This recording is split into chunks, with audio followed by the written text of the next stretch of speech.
Swerte naman ni Bisantiago. Ayan, hello po, magandang hapon po sa ating lahat. Ang game pong ito ay tinatawag po natin batong bola.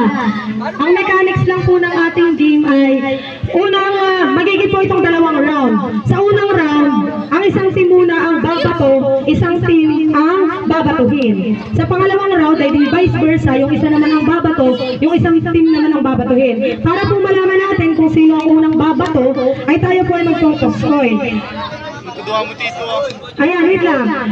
Pagkatapos po natin mag-toss coin, sa loob po ng 3 minuto, mag-oras po kami. Diba po, meron tayong dalawang round.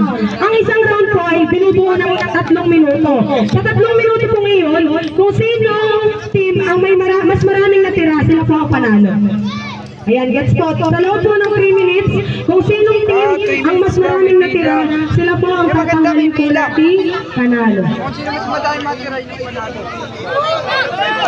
Paligsiyan yan. Opo, ito po pala. Pag po na, halimbawa, binato, tapos nasambot, ay di good pa yun.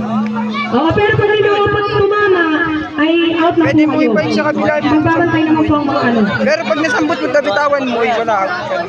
Oo, basta po, sa isang bato at kahit tatlo ang matamaan, out na po yun. Basta matamaan ang bola, out na. Ay, hindi na po, kasi tumama po yung bola. Dapat pagbato po, sambot. Out ka rin. Doon po sa nag-ano, sa nang babato. Oo, maanin po doon sa nagbabato.